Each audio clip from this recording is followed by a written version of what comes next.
Multi-wheel nut remover or tightener using air impact wrench to commercial automotive shops.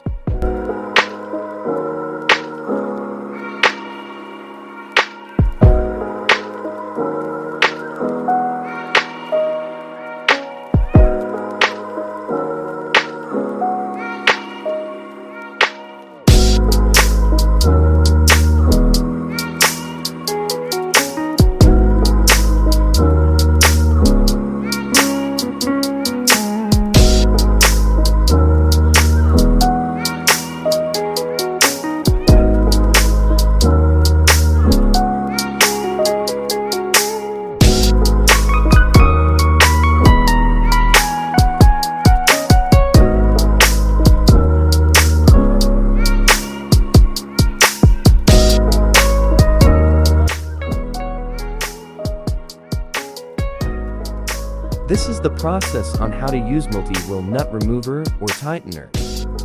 Step 1. Connect the compressor hose to the air impact wrench.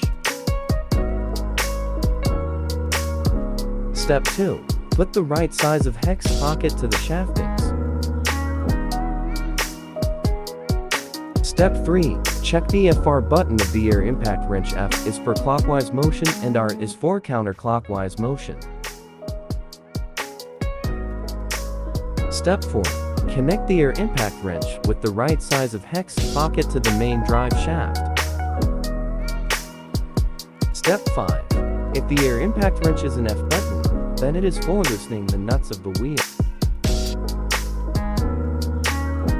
Step 6. And if the air impact wrench is an R button, then it is for tightening the nuts of the wheel.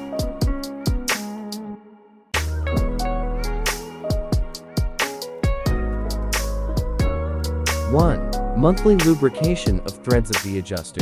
2. Monthly lubrication of bearings. 3.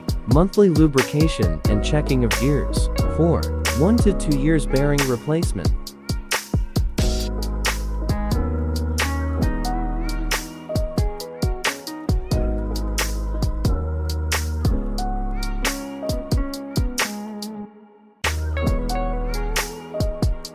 If the teeth of the gears are broken, replace it immediately.